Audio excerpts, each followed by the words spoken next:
Hello everyone, and welcome to Increasing Access with Secure Integrated Campuses for a New Type of Student Experience, a Times Higher Education webinar in partnership with Cisco.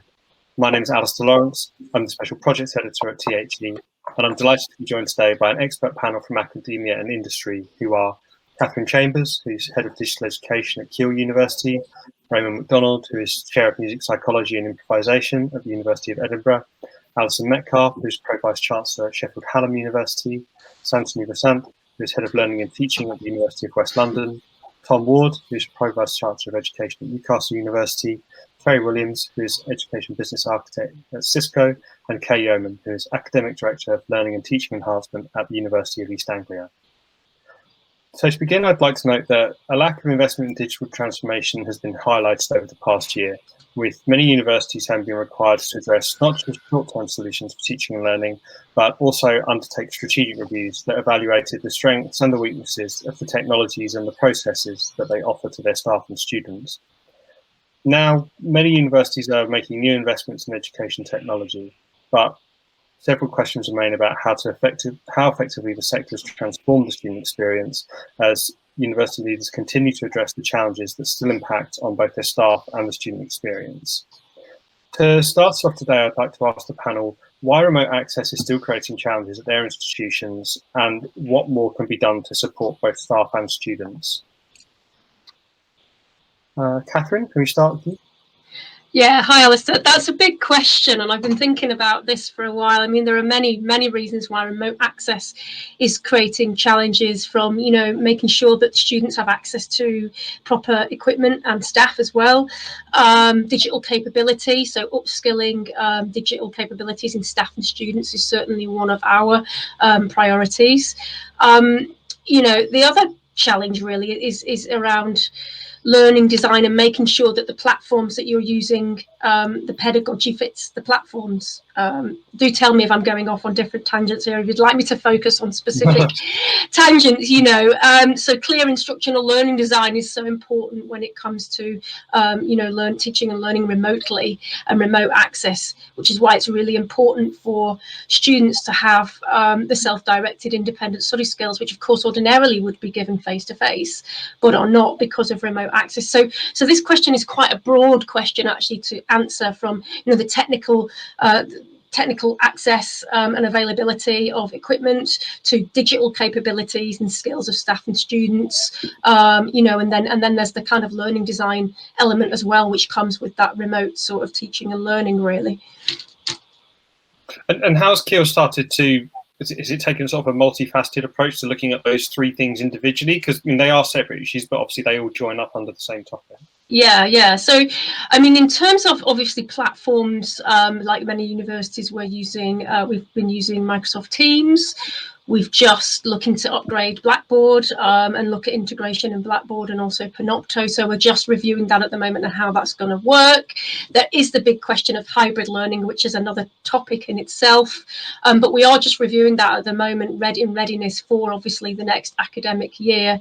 We're approaching digital capabilities, upskilling of staff and students, and as last year we're rolling out workshops in July and then again in September and then January next year, taking on board the lessons learned over the past year and applying and upskilling academic staff and students in that area. So we've got different priorities going on to support that. Digital capabilities is a core priority for us, as is making sure that the platform, the technology, the access is fit for purpose to enable teaching to take place effectively. And are these different projects running on different timescales in terms of renewals and when you stop to evaluate them and decide the next steps? Yeah, I mean, separately, we have a digital ecosystem review that we're currently undertaking with staff and students to evaluate lessons from last year in more detail and in terms of platforms. But again, for me, coming from my role is kind of about the pedagogy. So I work closely with our information digital services in terms of platforms, but I'm kind of looking at it from a more pedagogic perspective and how we can create more social learning experiences. Certainly the feedback from our students was, in this move towards self-directed learning, which was challenging for students, and asynchronous learning was the demand for, live sessions and interactions with other students and with staff, because they were, learning remotely. That was the big challenge. So there's a question here on how we can create those social learning experiences. And certainly this comes on to one of your later questions around reimagining those physical spaces as well. Yeah, thank you. I'd like to go to Roman just to pick up on one of the points Catherine made about sort of engaging on a pedagogical level, because you're chair of music psychology and improvisation at Edinburgh, and I imagine music must be one of those disciplines that has been very disruptive and is perhaps, on one hand, people can create music remotely because of new technology in a way that they couldn't, but you're also missing something with the learning space and the collaboration that a course like that needs to offer, I would imagine. Absolutely, Alistair. And I actually wrote down live sessions and interactions as being fundamental to our approach and my approach over the past year in terms of trying to teach music, because I think that has been one of the biggest challenges, is trying to maintain a contact with your students and to maintain the social and the community aspects of teaching, and the live sessions have been absolutely crucial. So, for example, one of the courses that I teach has 150 students on it, psychology of music, and for me, what was important was feeling empowered or given the permission, if you like, to run these courses live and to do them in real-time synchronous way, because of course we were all nervous about technology, nervous about Wi-Fi going down, but actually what I found personally was that if you just embrace the moment and say to the students, look, we're teaching live, I can take questions, and we've got a couple of hours to work. I felt that the class really enjoyed that experience, and the challenges and the problems that inevitably happened with Wi-Fi going down sometimes, but the benefits overcame that because you had the immediate contact. There was real-time interaction, and I guess that's one of the big issues. And also, I was able to run music classes online as well. I tried. As well as we're talking about this sort of deficit model of what's been lost over the past year in terms of losing being in the same space with other people, losing those sort of in vivo interactions. But I think we've also gained a lot as well. There's actually what's happened has provided us with opportunities to think about new ways of teaching, new ways of engaging our students, and new ways of being creative as well. But certainly the live sessions and the interactions with the students are absolutely vital. I'm more than happy to talk more about it, but I'm aware, this is the danger. Oh, it's fine. No, I think it's always useful to get ideas of sort of subject level engagements, just because we try and cover the macro and the micro with this. To that point, Kerry, I'd like to bring you in at this point just to talk a little bit about how Cisco's been partnering with universities, well, for a long time, but also in particular over the past few months. Is responding to these sort of different challenges on different timelines and presenting short-term solutions that you then look at and reevaluate at scale. Are these the type of things that people are looking at now when they're asking you for support on a kind of infrastructure level? Yeah, so I think the way it's gone over the last year or so, and it's worth just making the point that what's gone on over the last year or so is just an accelerated version of what was taking place over the last few years. And it's really just compressed it. I think that what we saw in the initial stages of the pandemic was a very intensive rush to get tools deployed, get some sort of contact made remotely, whether that was video conferencing or some form of teaching. And things have evolved since then. I think it's a bit like Catherine was talking about, that the pedagogy, the way in which courses are structured are now changing in anticipation of this going on for some time. So I think the initial focus was that what we saw was that these individual tools were deployed.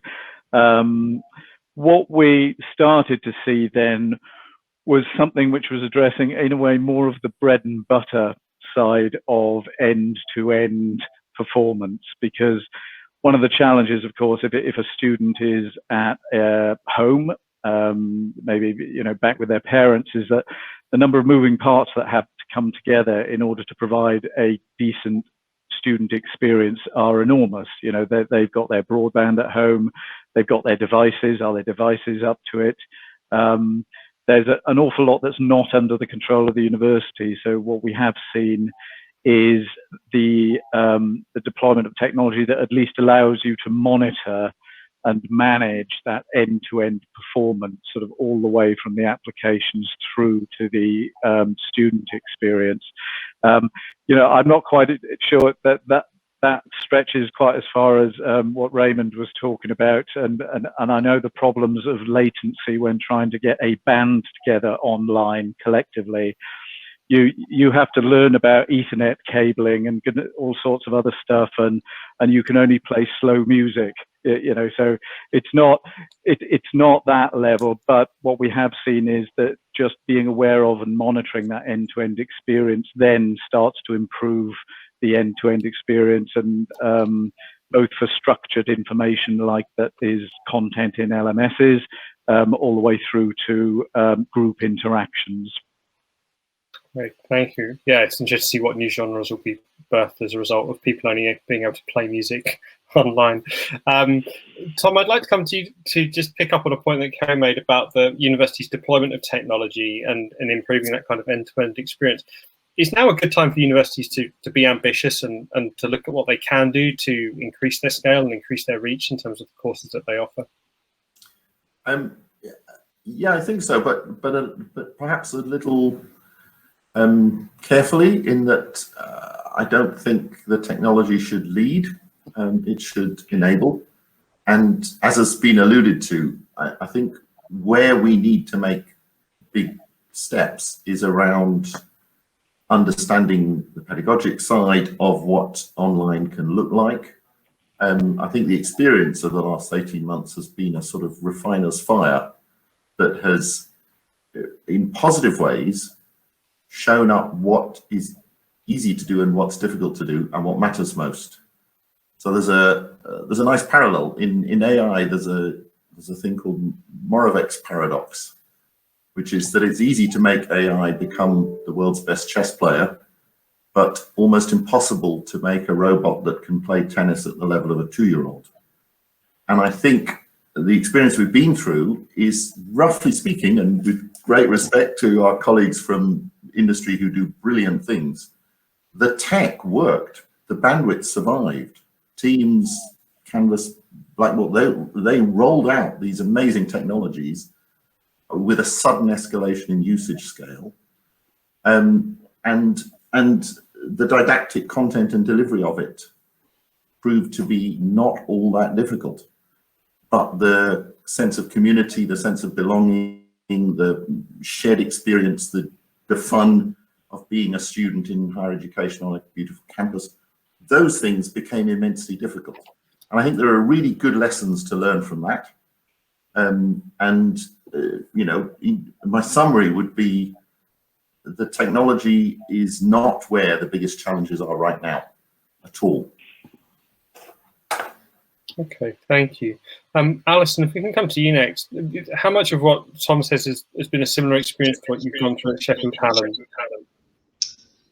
Yes, I would absolutely agree with Tom, and I think one of the things that we've certainly seen is that the technologies were there. We were able to roll them out really, really rapidly, and we were very sort of concise and confined in the sorts of technologies that we would support, knowing that we would need to support and develop colleagues' skills in using them. And I think, on the whole, it was reasonably successful. But we've seen a very mixed picture in terms of student engagement. Some students, similar to Tom's experience, they miss the sense of community, of the physical, being on campus and taking part. but equally we've had quite a large number of students, particularly those that are very much on sort of work-based courses. So quite a few of the health courses, for example, where the students have really enjoyed having this sort of digital environment in which to do a lot of their learning, because it's meant that they've been able to engage at different times when and as they wanted around their sort of placement and placement opportunities. So I think what's really come across to me over the last sort of 12 or 18 months is that I do think that we've got to rethink about how we deliver many of our different courses, and not try and do a one size fits all, but it really is going to be very it's going to give us lots of new opportunities, and I think also particularly for work-based learning, there's really great opportunities there in terms of being able to use the digital technologies. So I would concur that there's been some downsides, but equally there's been lots of benefits to this. And regarding your point about the medical courses being particularly adaptable, was this something that you anticipated, or was it a surprise? Because quite often the headlines are about how it's very hard to move STEM courses online. Well, it was. So we don't do medicine at Sheffield Hallam, but we do most of the other health professional courses, and of course nursing and midwifery. And I think one of the things that we saw was that we could do a lot of the sort of learning opportunities there. We did have to bring people in for some of the simulation learning and for preparing people actually to go out and care for people on the wards and in hospital areas that were affected by COVID. But it meant that when people were time pressurized, when students were time pressurized, having the sort of learning online when that was possible was very beneficial. And of course, many of our health students are mature students anyway. They're often older than the average 18 to 21-year-old. And they've got many competing life demands, and this kind of environment really helps with that. Great, thank you. Kay, I'd like to ask you about how the teaching and learning enhancement has been rolled out at UEA over the past year or so. I think I go back to what Catherine said earlier about supporting staff. I think that was crucial in terms of giving staff confidence to be able to use the tools which we had available. And I think that what we have is a situation where we may be reviewing at the moment our platforms and where we may be going, but when we first went into lockdown, we very much had to rely on the tools that we had. So we had to really quickly skill staff who perhaps were a little bit more reticent in using learning technology very quickly on the tools which existed. And I think that I've seen our existing platform providers as accelerating their own roadmaps. They're bringing in newer features which we use, and consequently, because staff have had an initial training on them, they are then much more willing to invest in the more advanced features of platforms which we already have. I think that Tom's technology should enable, I think, is absolutely right, but I'm also very concerned about technology agility. So the Gravity Assist report from the OFS was benchmarking that HEI should think about being agile in the technology space. But that does tend to go counter towards having a robust system architecture in place alongside GDPR and also system security. So I think there is some tensions there between being agile and having the right technology for the right pedagogical approach. For me, it's still very much around training. I think that we still have staff who lack confidence. We have areas and pockets, certain disciplines which feel that they want to go back to as we had it before, not necessarily want to adopt those blended learning experiences. So it's about understanding where their positions are and moving as an institution together in full consultation so that everybody is happy with the direction of travel. So a lot of talking, but also doing this platform review, as Catherine mentioned in Kiel as well. So this is how we're approaching it.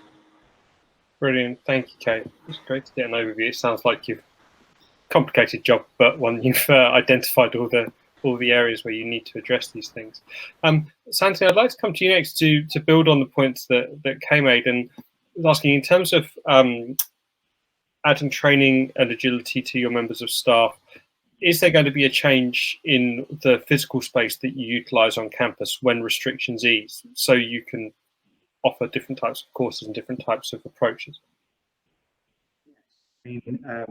I've recently come into post here at West London. I was previously at East London, but yes, I mean we have quite a small estate, at least across the two Brentford and Ealing sites. So really maximising that is a real key for us, basically, especially because our courses are vocational careers-led courses. So really maximising the space is a really important aspect for us. And I echo some of the points made by other members of the panel about how some of these courses benefit from being online part of the time, but not all the time, and especially the kind of community aspect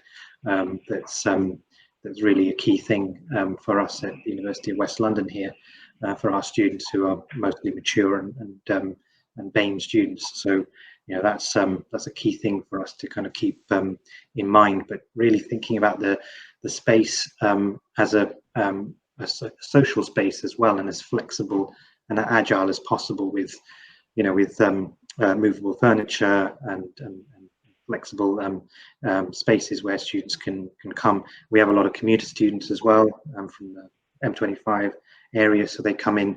They need power, data, Wi-Fi, all those things. But they also need computing spaces where they can actually use computers in a lab or a space, because they don't have that as a as somewhere on their in their houses or in their homes to space where they can actually learn. So it is a challenge for us, especially as the estate is quite small. But it's one that that's what we are now thinking about as we move forward. You're on mute, Alistair. It's bound to happen eventually. So when you talk about offering careers-led courses, how much of that has changed already in terms of the the work-based placements that you might be able to offer? I think it was Alison mentioned. Considerably. I mean, as I said, I've only recently in post, so I can't comment on it in detail, but it has offered us the opportunity to bring in experts from outside, and also kind of collaborate with the local kind of West London enterprise hubs that are all around the area here in West London. So it has afforded us those opportunities, and will continue to do so as we kind of look towards more of a flexible approach to our pedagogical approach, which we've taken already before I started. Thank you.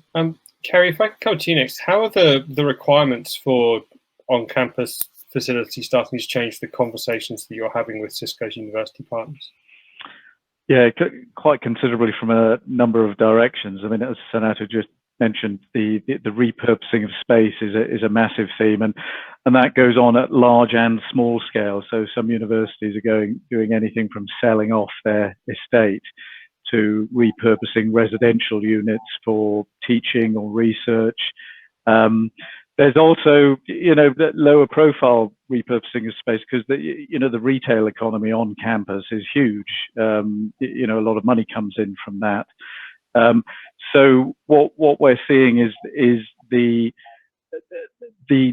planned but very short notice planned repurposing of space. So the sort of things that we get involved in to enable that are to review and redistribute the access to, for example, wireless connectivity or location services. So those need to be rapidly redeployable. It does have some implications for things like commercial and licensing models, because something we're considering is enabling universities to install equipment but not necessarily activate it, so that you're not physically ripping out bits of equipment and putting it somewhere else on the campus just to be able to activate it. The other thing we're noticing is the assistance that's needed in booking, locating, and accessing this repurposed space as well. Because one of the things that happens when you repurpose space, and you might divide a room up, you might make it a different type of facility, is that the booking systems and the way that the booking systems interact with the timetabling are, I mean, they're not classic Cisco issues, but because they're application level issues, but there is a big interaction that needs to take place then between the actual physical space arrangement and the way in which that is represented as a digital twin. But one of the things that we find ourselves doing a lot is around the connectivity, the wireless access, and the wireless access could be anything to do with, it could be Wi-Fi, it could be 5G. Outside spaces as well are something that get reconfigured, whether that's for sports or events or being repurposed into very well ventilated external teaching spaces. So this theme of flexibility is something that we are encountering, and what we're trying to do is to take out the overhead of physically having to remove kit, move it, plug it in, test it. So I think that's something that's going to be quite key to this flexibility.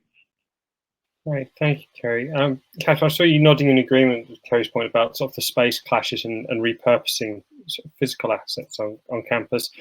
How have you addressed that? I mean, is it an ongoing problem, or was it something that you managed to solve relatively quickly?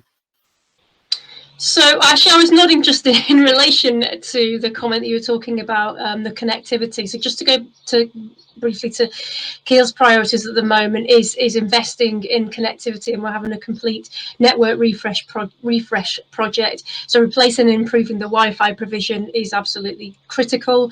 So this is increasing access points in halls, making sure we've got guest Wi-Fi for visitors, easier onboarding, so students and users can easily switch between other smart devices. So the coverage and reliability is the number one. And then we're looking more at the campus buildings, and making sure that they are better supported. And then the third element of it will be the location services, for example, in the library and thinking around that as well. But the kind of physical spaces, certainly that's something that does need to be reimagined, if you like.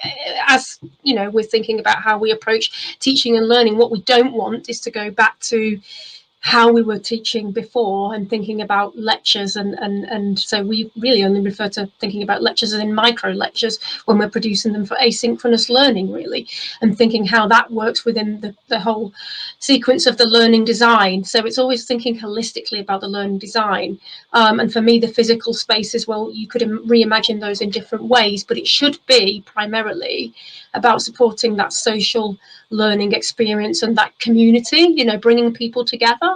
How might you do that in different ways? I mean, there's so many different creative ways of doing that, whether it is creative brainstorming, whether it is having a big event. Yes, you could do these online as well, but how is the physical space really adding value to the student experience? That would be my question. As in it's very important, but how might we do it in different ways? Okay. Thank you, Catherine. I don't want to make anyone scared of nodding agreement, but Kay, I did notice that I think you were agreeing with a point that Catherine's making about the terms of the importance of the emergence of learning communities. And I just wanted to pick up on a point you made earlier, which is to say that you're not just dealing with a technological shift, of course, we're dealing with a cultural shift. And if you do have some members of staff who lack the agility or the confidence to move quickly to an asynchronous model, is this something where we will see different learning communities emerging at different paces and in different forms, depending partly on who the staff are and who's delivering the courses? I think there are discipline-specific learning communities which build up. You mentioned earlier, Raymond, about the challenges around music. Wet laboratory, my own discipline is in biological sciences, would be faced exactly the same issue, where really learning outcomes cannot be achieved in any other way other than being at the bench. So I think there are specific discipline communities which will build up, but there's also institutional communities as well. around digital provision technology. We've launched an inclusivity network, for example, which enables staff to discuss how to make our teaching materials more inclusive, not just more accessible, which of course is part of inclusivity, but more inclusive, full stop. And I think that these communities have built up very rapidly. There's some really interesting learning which is going on. There's some really interesting ideas around dissemination, which we need to consider, so that the impact of what is emerging can be documented and disseminated and used by other areas and by other institutions. I think that having webinars like this is hugely useful. But I think that we need to continue it. I think it needs to be facilitated. I think those universities which had centres for higher education practice may have had a big advantage here in terms of communities of practice. My own institution is now hopefully looking at getting one established. But we did circulate around centres. So, for example, I think our Centre of Technology Enhanced Learning became the hub of where staff went to when they had issues, and we built up communities around that. But hugely important. I think one of the things that we found from the students' perspective was those missing extracurricular communities that they missed, because they didn't have those opportunities to talk to their peers before a lecture or after a lecture, or ask a lecturer a question after a seminar or lecture had finished. So they really, really missed those informal learning opportunities, and trying to embed those in a meaningful way digitally is quite a challenge. Thank you very much, Kay. That echoes a lot of the points I've heard made over several interviews with leaders along these topics. Tom, if I can come to you next, just to ask a little bit about, I mean, you said before, which I think is a point bears repeating, is that the technology can't lead at the cost of taking the culture and competencies and proper training with it.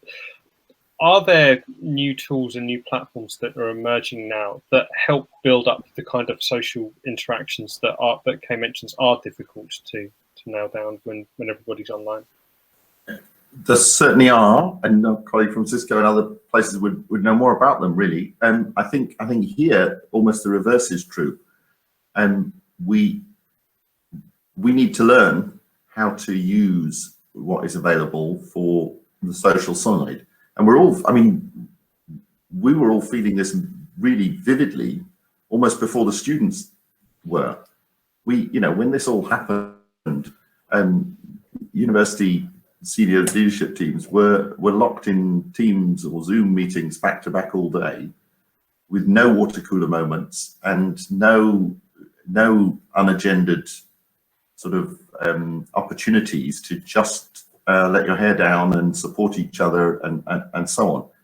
And I think we're slow to learn how to do that in the online world. And so it's not at all surprising that the much more complex issue of the social interactions inside a 250 numbered cohort of students is difficult to deliver, and a steep learning curve for the institution and for the individuals.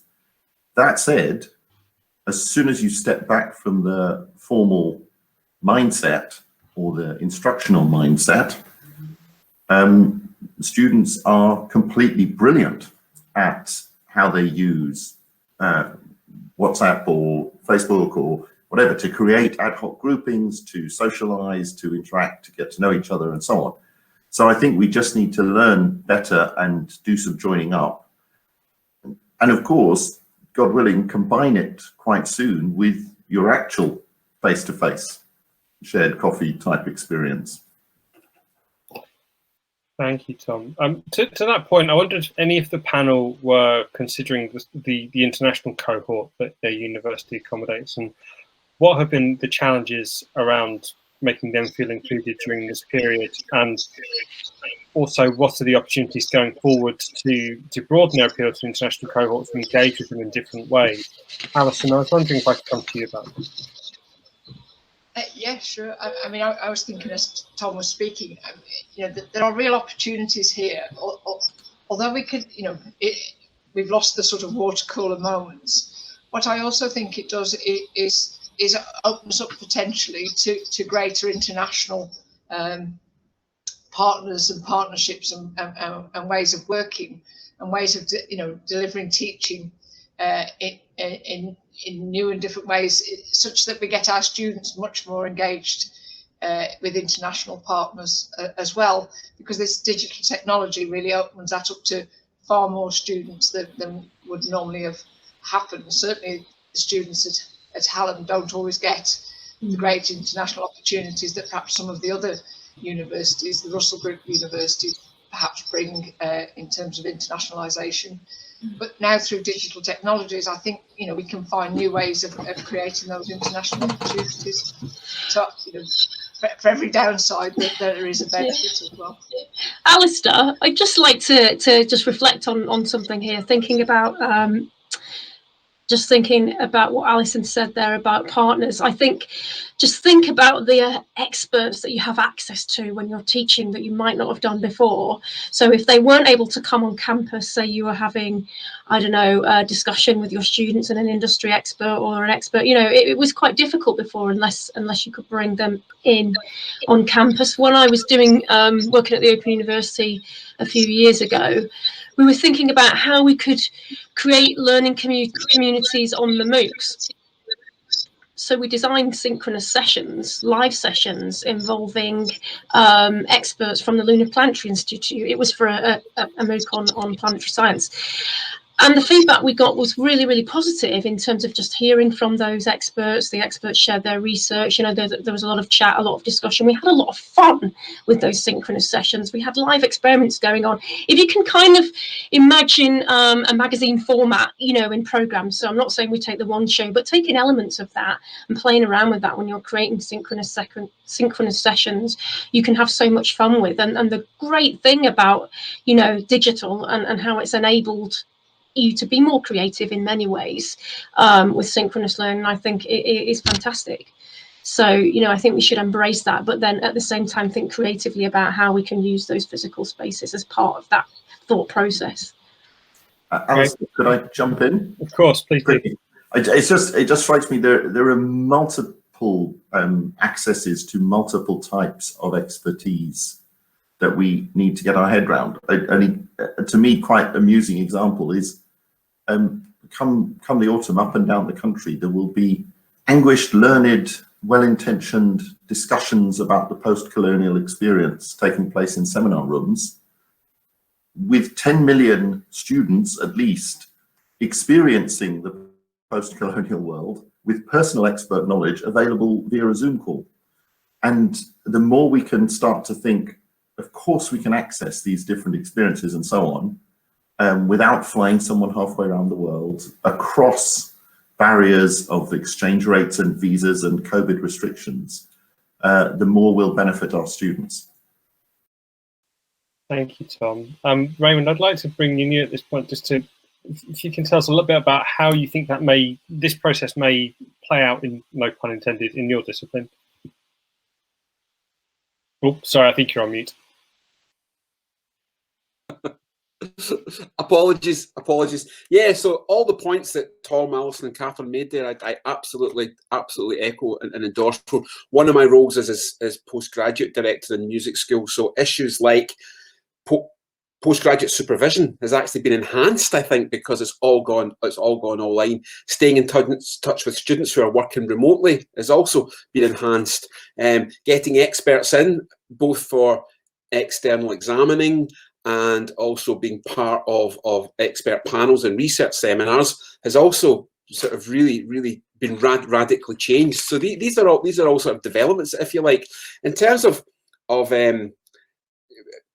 of discipline-based issues as well. So I mean, one of my research projects is working with improvisation, and over the course of the past year, we've developed an improvisation ensemble that has upwards of 100 members who are all around the world. I mean, literally all around the world. We've got members in China, Russia, Japan, Colombia, and they come together once a week for 2 hours. We come together and we explore large ensemble improvisation using the technology and using the, we talked a little bit earlier about latencies and dodgy Wi-Fi and neglect, but actually using all these aspects of the technology as what we would call affordances and ways of maintaining contact. And so next year, I'll be teaching an undergraduate course on improvisation, and the plan is that that course will be a hybrid course, that actually some of the sessions will run online and we'll be doing improvisations trying to use the technology, and some of the sessions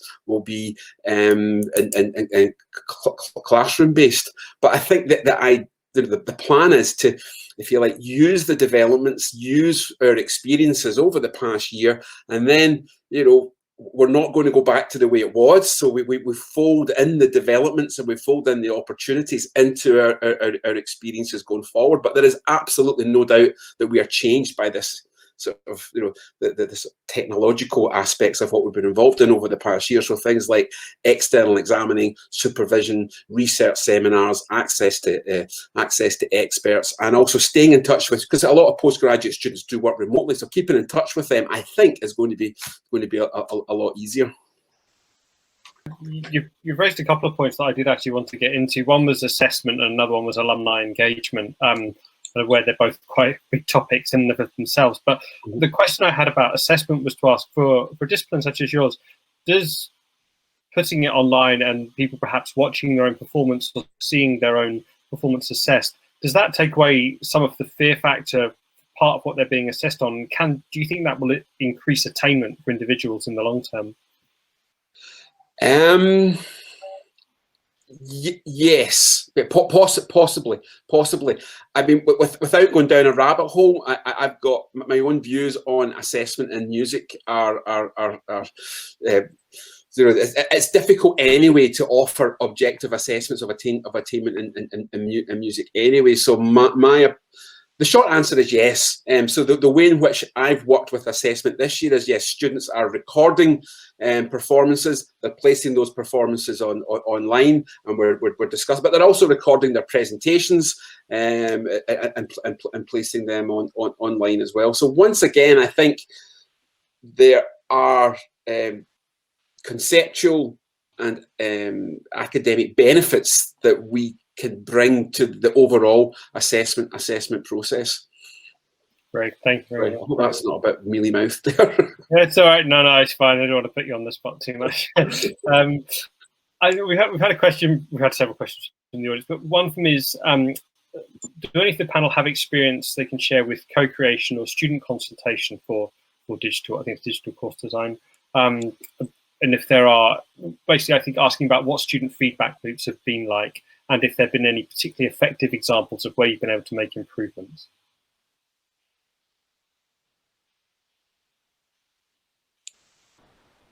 Alison? Oh, sorry, Kay. Sorry.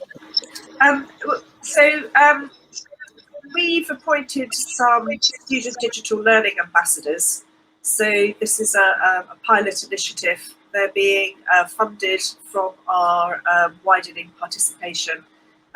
And it was very much a joint project with our students' union. So we have 4 faculties at the university and we have 1 digital learning ambassador per faculty. So at the moment they're working on having focus groups with their peers, but also talking to staff as well, so that we can get some more rich insight into lived experiences, more than a survey would allow. So we're trying to do some in-depth work around the student view.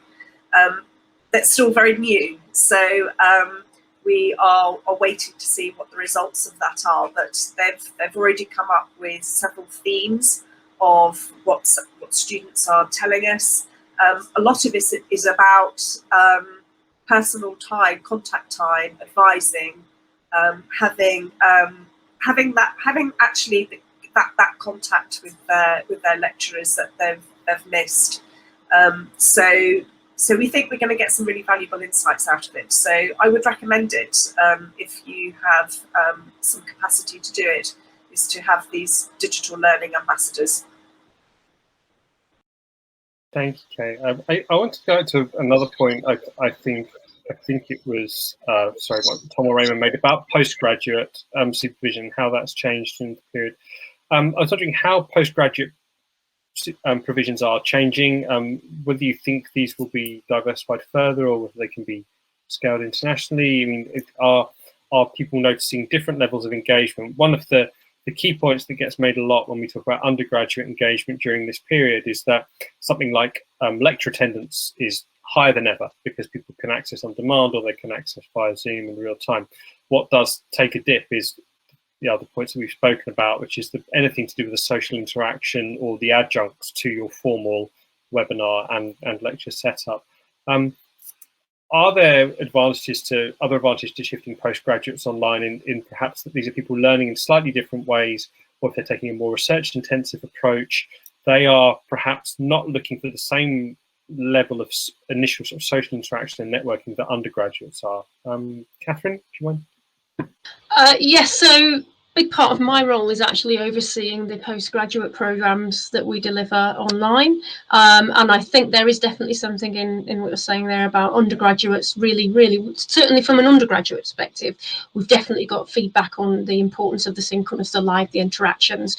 Obviously, postgraduate students may have other responsibilities, need to fit it around that kind of work-life balance, tend to be more mature students, so like learning, you know, asynchronous learning might be more effective for them. However, it's still important to make sure that we have timely feedback. So online tutors giving timely feedback to the students so they can manage their own learning. I think part of the problem perhaps with undergraduates is that support on self-directed independent study skills that more mature students may well have or be better equipped to do. But actually, just going back briefly, I'm going to briefly touch on the question there about co-creation and student consultation for digital. That will be part of our digital ecosystem review, but also I'm hoping that we can draw on some students to help us rethink our our study skills offering that we offer to students postgraduate students before they actually commence their studies. So we're looking, I'm in consultation at the moment with students from our School of Media to help us, you know, redesign and rethink that, so they're actually getting some placement experience working with us, as well as contributing to perhaps, you know, a redesign of a module. So I'm thinking about how it can benefit the student as well as benefit us, if you see what I mean. But certainly, yes, with postgraduate at the moment, our postgraduate programs, section of them are all asynchronously delivered online. Thank you. Just while we're on the topic of offering different curricula to different types of learners, has the short courses and the sort of micro credentials and skills-based learning, where it looks like there's going to be an increasing requirement to do these, perhaps for political reasons, for upskilling and reskilling as part of the nascent skills bill, is that something where any of your institutions are already planning ahead, or is it a kind of wait and see at the moment? Yeah, sorry, I know, because I'm really keen to push this. You know, I'm thinking about, we think about, you know, programs, but we need to be thinking more holistically on portfolios. So if we're designing programs, might we design a micro credential? What else can we, you know, thinking about the different formats, the different audiences. I mean, Alistair, as you know, I kind of come from a broadcast background before I moved into education, so I was always thinking about different formats. And then at the OU, of course, working with Future Learn, we were developing short online courses, and you know, and now obviously they've been involved in micro credentials for quite some time. So I think it's thinking about those different audiences and different markets, and that might sound a little bit commercialized maybe, but I think we do need to think about the audiences that we want to attract and designing for them, and thinking about that not just at program level, as I say, but thinking about what that portfolio might look like. And I'm currently having conversations with faculties at, you know, at Keele about how they might want to develop in different areas, for example, CPD. Great, thank you, Catherine.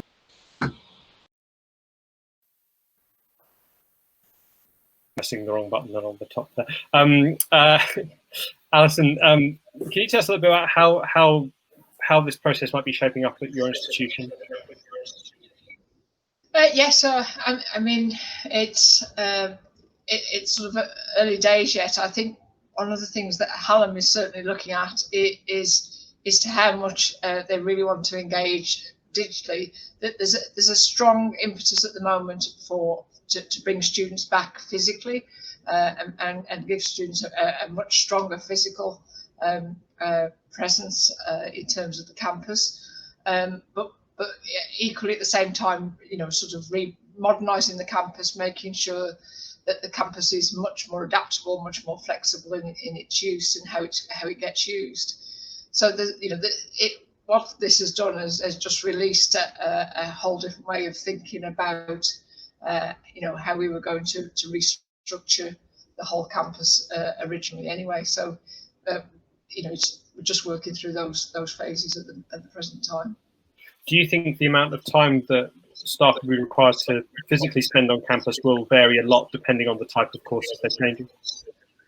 Yeah, so one of the things we have talked about is the fact that staff won't have an allocated office anymore, that they'll have spaces that they can go to, they can work in, but won't have their own dedicated office as such, that they will just get to use a much more flexible workspace. And the same with students. That the idea is to keep the whole sort of mobility on the campus much more fluid. Staff will be able to work from home much more than they previously did. So it's really changed the whole sort of nature of the physical environment of the university. Thank you. Santini, how much of this is a concern for your institution, given that, as you mentioned, you do have multiple campuses? Sorry, can you repeat the question? It's about in terms of the flexibility of having different staff come in on different days and perhaps work in different ways. Yeah, I mean this is a $64,000 question, which I asked in the chat to the wider audience here around what does flexibility look like post pandemic for us in terms of, do we have our own offices or not, or as Alison said, more flexibility. Definitely if you're in a urban campus where space is tight, then do you want all staff on campus or not?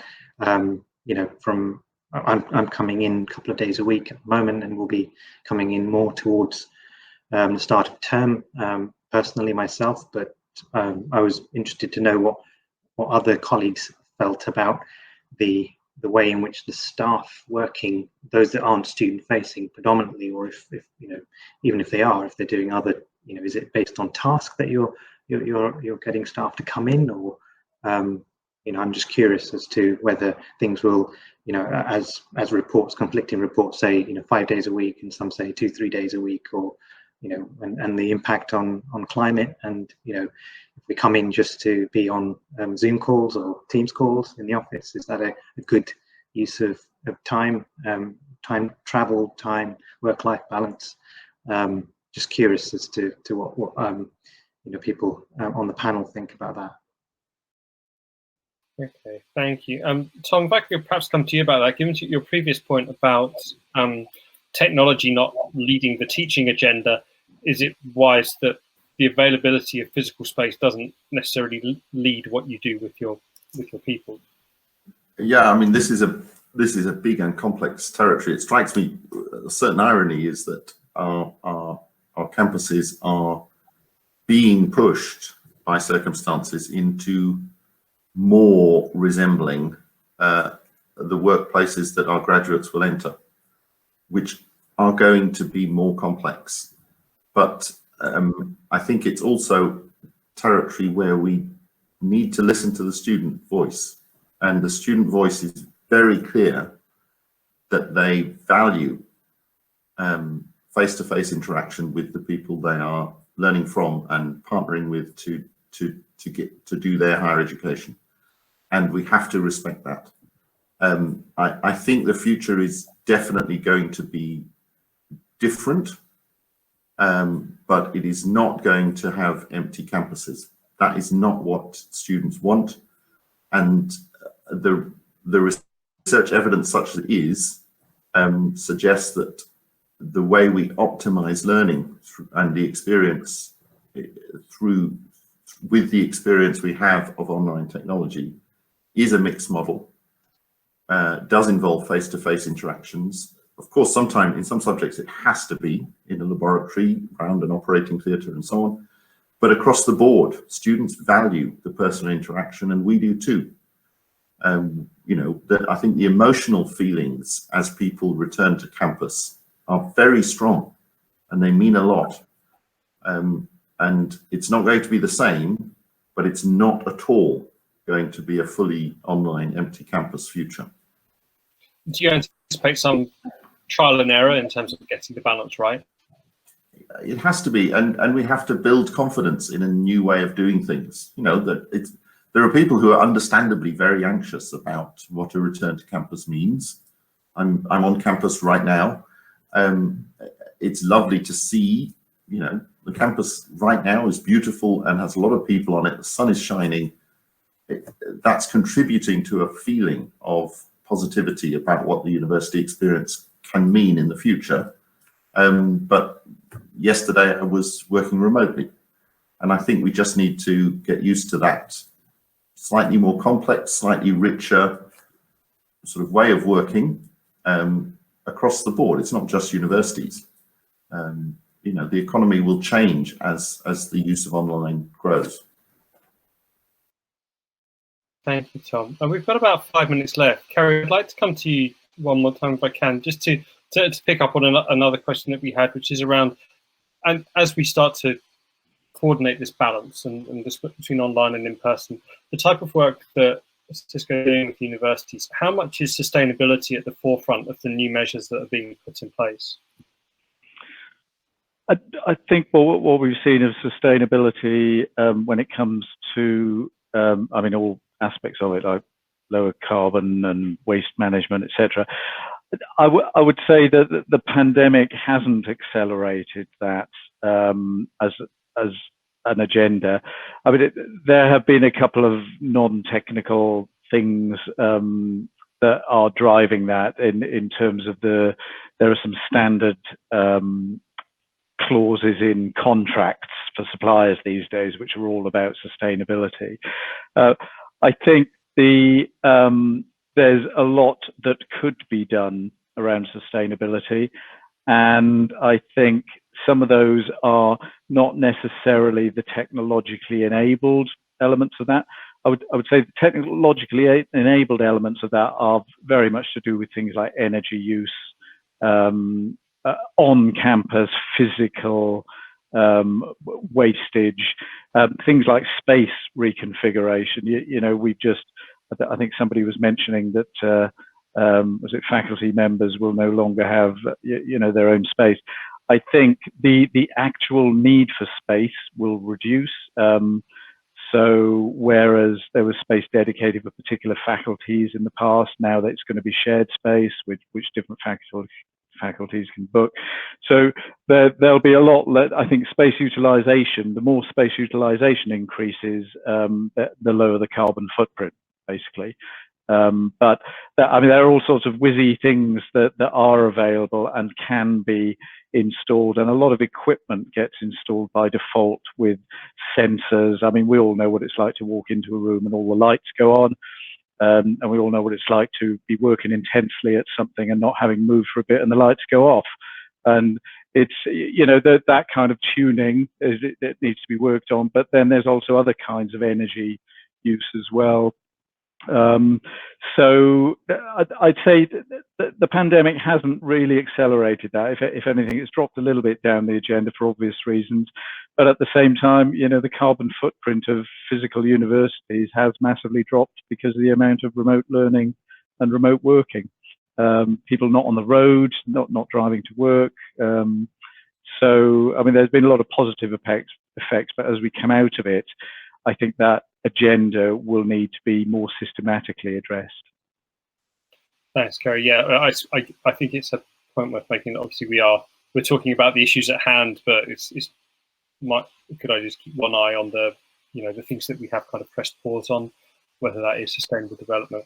I know that certainly a lot of the dialogue we have with our student audience at THE is about how the university's sustainability is seen as something that's very highly desirable in terms of them coming to the university in the first place. You know, they want to know that universities are committed to these goals, and we have pressed pause for the time being. So it will certainly be interesting to see how that develops.